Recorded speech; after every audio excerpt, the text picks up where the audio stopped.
शांति। बाबा good morning. आज बाबा के 8 मार्च 2023 के महावाक्य हैं। आज तो महिला दिन है। आज के महिला दिन की पिछले कल तो कई होली आज भी मना रहे हैं, कोई कल भी मना रहे थे। तो 7 और 8 6 7 8 ऐसा सब मिलके होली भी 2-3 दिन आगे पीछे करके मना रहे हैं, मनाई है। और आज तो महिला दिन भी है, 2 in 1 भी कह लो तो भी चलेगा। तो आज होली की धुलेटी की और साथ में महिला दिन की भी आप सभी को बहुत बहुत बहुत बहुत शुभकामनाएं। अब हम बाबा की मुरली सुनेंगे। बाबा ने सार में कहा, मीठे बच्चे, सबको सुख देने वाला भोला व्यापारी एक बाप है। वही तुम्हारी सब पुरानी चीज़ें लेकर नई देते हैं, उनकी ही पूजा होती है। बाबा ने प्रश्न पूछा, तुम्हारी गॉडली मिशनरी का कर्तव्य क्या है? तुम्हें कौन सी सेवा करनी है? तो उत्तर में बाबा ने कहा, तुम्हारा कर्तव्य है सभी मनुष्य मात्र का कल्याण करना, सबको तमो प्रधान से सतो प्रधान बनाने के लिए बाप का संदेश देना। तुम सबको बोलो कि स्वर्ग स्थापन करता बाप, बाप को याद करो तो तुम्हारा कल्याण होगा। तुम्हें सबको लक्ष्य देना है। जो देवताओं को मानने वाले तुम्हारे कुल के होंगे वो इन सब बातों को समझेंगे। तुम्हारी है रूहानी बातें। गीत सुना भोलेनाथ से निराला कोई और नहीं है। ओम शांति। भोलानाथ शिव बाबा बैठ समझाते हैं। भोलानाथ सिर्फ एक शिव बाबा है। गौरीनाथ जो कहते हैं, गौरी कोई एक पार्वती नहीं होती है।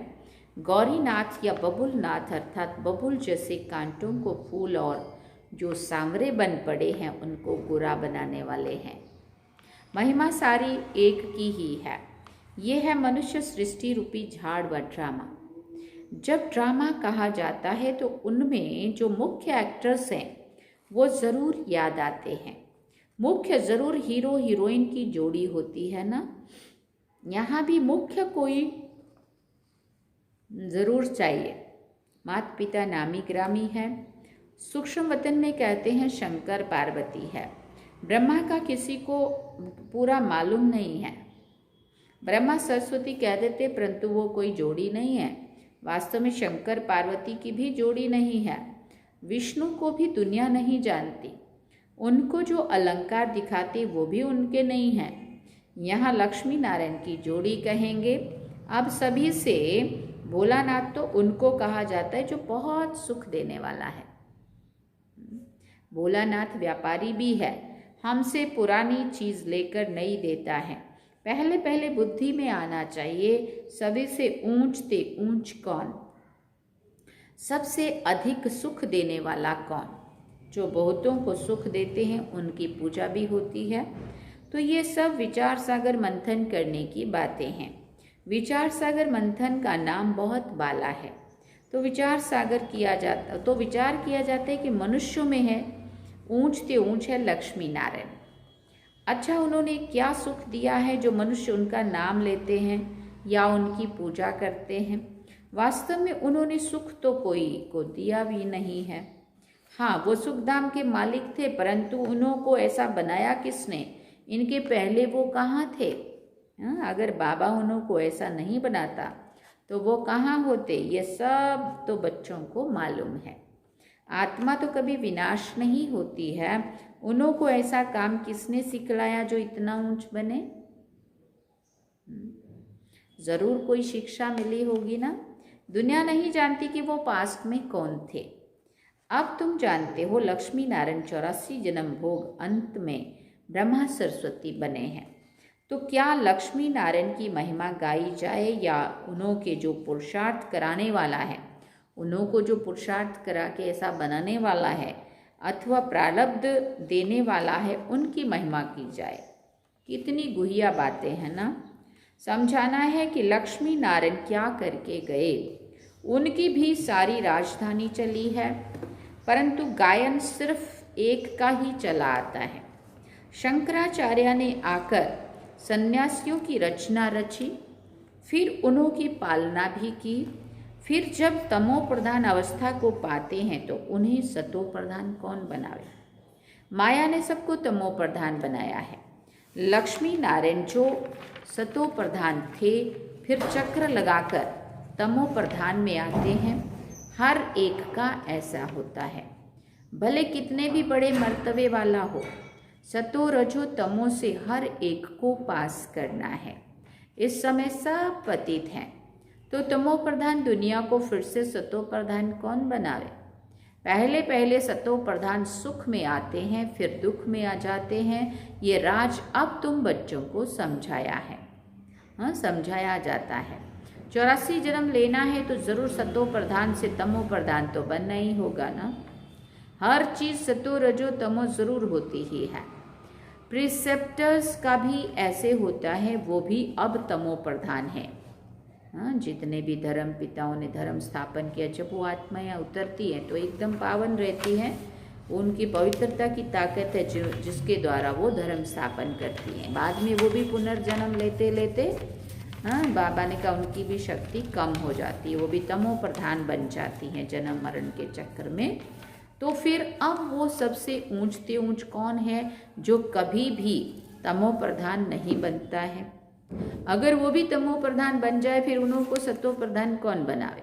फिर बलिहारी उनकी हो जाए।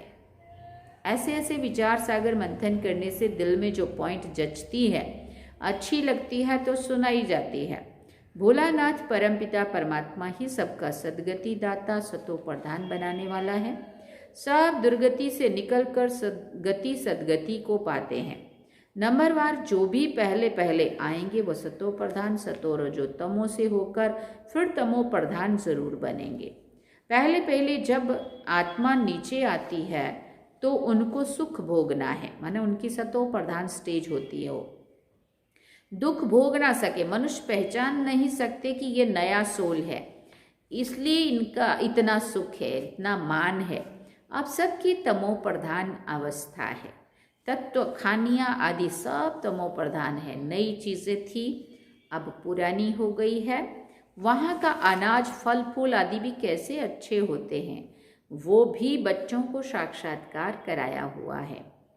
सूक्ष्म वतन में बच्चियाँ जाती है, कहती हैं बाबा ने सूबी रस पिलाया, ज़रूर ऊंच बाप चीज़ भी ऊंची देते होंगे ना। बच्चों को ये बुद्धि में रहना चाहिए कि ऊंच ते ऊंच एक भगवान ही है। याद भी सब उनको करते हैं। गॉड फादर कहते हैं, गॉड रहते ही हैं ऊपर में। आत्मा गॉड फादर को याद करती है क्योंकि आत्मा को दुख है, तो भोलानाथ बाप आकर फिर सुख देते हैं। तो उनको क्यों नहीं याद करेंगे? आत्मा कहेगी हम शरीर के साथ जब दुखी होता हूँ तो बाप को बहुत याद करता हूँ। रावण दुश्मन दुख देते हैं तो बाप को याद करते हैं। दुख में हम सभी आत्माएं परमात्मा को सिमरन करती हैं। फिर जब हम आत्मा स्वर्ग में रहती हैं तो बाप को याद नहीं करती हैं।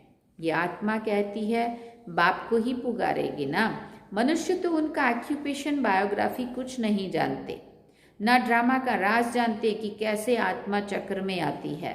तुम बच्चे अब जानते हो माया रावण दुख देने वाली है। ये रावण राज्य शुरू है द्वापर से। ये भी समझाना है क्योंकि ये किसी को भी पता नहीं है कि सबसे पुराना दुश्मन रावण है। उनकी ही मत पर ये पार्टीशन आदि हुआ है। अभी तुम बच्चे समझते हो हम श्रीमत से भारत को स्वर्ग बनाते हैं। फिर बाबा ने कहा वही सदगति दाता सबका है। वो जब आए तब ही ब्रह्मा विष्णु शंकर से कार्य कराए। ऊंच ते ऊंच वही एक है, उनकी बायोग्राफी को भी कोई नहीं जानते हैं। ये खेल ही ऐसा बना हुआ है। तो बाबा समझाते हैं सबसे बड़ा दुश्मन रावण है, उस पर जीत पानी है। समझाते भी उनको है जिन्होंने कल्प पहले समझा था, वही आकर शूद्र से ब्राह्मण बनते हैं। अब विचार करो सतयुग से त्रेता अंत तक कितनी संप्रदाय वृद्धि को पाती रहेगी। तो इतने सबको ज्ञान देने की सर्विस करनी है। इतने सब में ज्ञान का बीज भरना है। ज्ञान का विनाश तो होता नहीं है, लड़ाई वालों का उद्धार भी करना है। हमारे दैवी संप्रदाय वाले जहाँ होंगे वो निकल आएंगे। उन लड़ाई करने वालों को कहा जाता है जो युद्ध के मैदान में मरेंगे वो स्वर्ग में जाएंगे, परंतु उनके कहने से स्वर्ग में जा नहीं सकते जब तक तुम लक्ष्य ना दो। अब इस युद्ध के माया के साथ युद्ध करते करते जो मारे जाएंगे वो सतयुग में वो स्वर्ग में जाएंगे। बात तो असल में ये थी, उन्होंने फिर उस युद्ध के मैदान में मरेंगे तो स्वर्ग में जाएंगे मान ली। लक्ष्य सिर्फ ब्राह्मण ही दे सकते हैं, मरना तो है ही। मुसलमान अल्लाह को याद करेंगे, सिख लोग गुरु नानक को याद करेंगे, परंतु स्वर्ग में थोड़ी जा सकते हैं। स्वर्ग में जाना होता है संगम पर। तो इन लड़ाई आदि वालों को भी सिवाय तुम ब्राह्मणों के ये मंत्र और कोई भी दे नहीं सकता। स्वर्ग का मालिक बनाने वाला है सबसे ऊंचते ऊंच बाप। ये तो ठीक है, भगवान उवाच की युद्ध में मरने से स्वर्ग में जाएंगे, परंतु कौन से युद्ध? युद्ध है दो, एक है रूहानी, दूसरी है जिस्मानी। उन गोली चलाने वालों को भी तुम ज्ञान दे सकते हो। गीता में भी मन मना भाव है, अपने बाप और स्वर्ग को याद करो तो स्वर्ग में आ जाएंगे। जब संगम युग हो तब ही तुम स्वर्ग में जा सकते हो। वो है जिस्मानी बातें और ये सब है रूहानी बातें। हमारी है माया पर जीत पाने की युद्ध। मरने के समय मनुष्य को मंत्र दिया जाता है, ये जाते ही है मरने के लिए तो बाप का संदेश देना है। एक दिन गवर्नमेंट भी तुमको कहेगी कि ये नॉलेज सबको दो। देखा, वो समय भी अभी समीप आने वाला है। थोड़ा थोड़ा तो शुरू हो गया है, बहुत सारी जगह तो अभी भी पार्लियामेंट में ये प्रोग्राम हुआ। हमारे कुछ एक ग्रुप गया था, वहाँ पे उनका रखा था प्रोग्राम। जब उनको पता चलेगा कि ये लोग ही अच्छा सबको कर सकते हैं तो वो बोलेंगे भाई इनका रखो, तुम हो गॉडली मिशनरी। तुम्हारा काम है बहुतों को का कल्याण करना। बोलो भगवान को याद करो। अब स्वर्ग स्थापन हो रहा है तो सुनकर बहुत खुश होंगे। जो इस कुल के होंगे वही मानेंगे। देवताओं को मानने वाले ही इन बातों को समझेंगे। तो सबका कल्याण करना है। बिगर बाप को याद करने के स्वर्ग में जा नहीं सकते। स्वर्ग स्थापन करता बाप को जब याद करेंगे तब ही कल्याण होगा। बाप ने समझाया है, लड़ाई वाले वो संस्कार ले जाते हैं, फिर लड़ाई में ही आ जाते हैं। आत्मा संस्कार ले जाती है ना, स्वर्ग में तो जा ना सके। जो भारत की सेवा करते हैं उनको फल तो मिलना चाहिए ना, तो उन्हों की भी सर्विस करनी है। बड़ों बड़ों को भी समझाना है। तुम्हारा प्रभाव निकलेगा। तुमको कहेंगे यहाँ आकर भाषण करो। जैसे मेजर ने बाबा को मंगाया, दिल्ली में भाई था मेजर भाई, उसने बाबा को बुलाया था, बहुतों को संदेश दिलाया था। उस जमाने साकार बाबा की बात है। जहाँ तहाँ समझाने के लिए घुसना पड़ता है। बड़े को समझाने से फिर छोटे बहुत आते हैं, परंतु गुरु को तुम पहले समझाओ तो चेले लोग उसका माथा ही खराब कर देंगे, फिर उनको निकाल कर दूसरे को गद्दी दे देंगे, क्योंकि ये बिल्कुल नई बातें। बोलेंगे गुरु को क्या हो गया, ये क्या सुनाने लग गया। इसलिए बेचारे उनको समझ में भी आ जाए ना तो एकदम वो नहीं सुनाते। सारी दुनिया में भी एक मनुष्य गीता को पूरा नहीं समझते हैं। कहते हैं बरोबर रुद्र ज्ञान यज्ञ से विनाश ज्वाला प्रज्वलित हुई थी, फिर क्या हुआ ये नहीं जानते। मनुष्य कुछ भी नहीं जानते। इस समय सब तमो प्रधान है।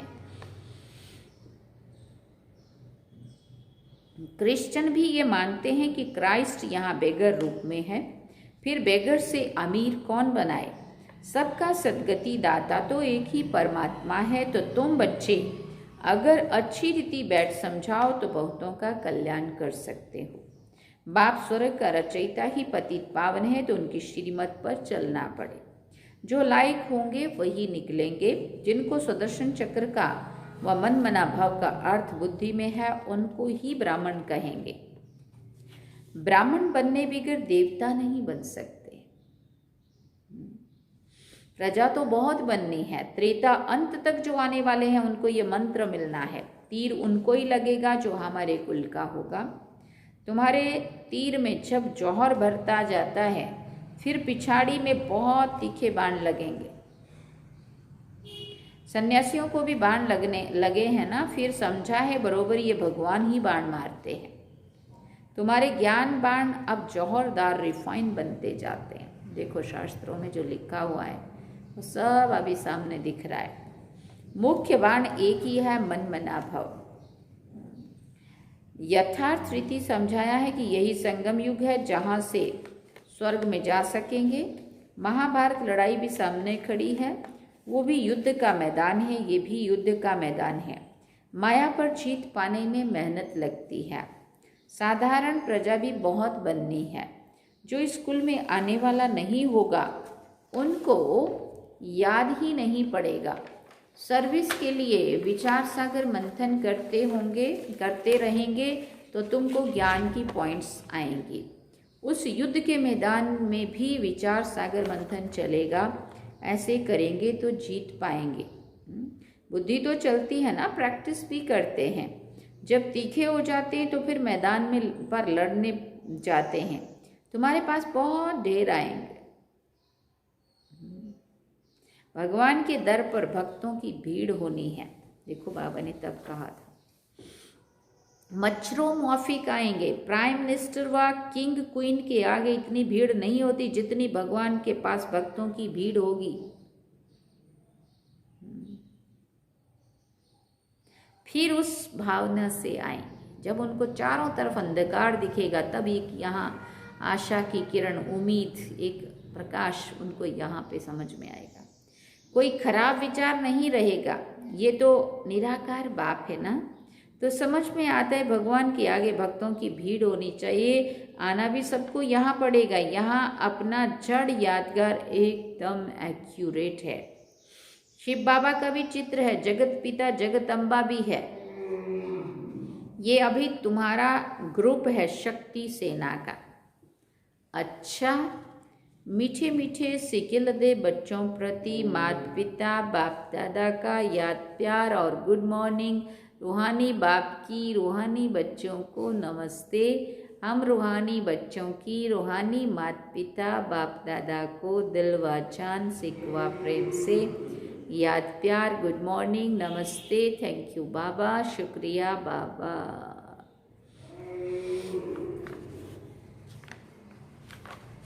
अब धारणा के लिए मुख्य सार है। पहला पॉइंट, ब्राह्मण सो देवता बनने के लिए स्वदर्शन चक्र का और मन मना भव का अर्थ बुद्धि में यथार्थ रीति से रखना है।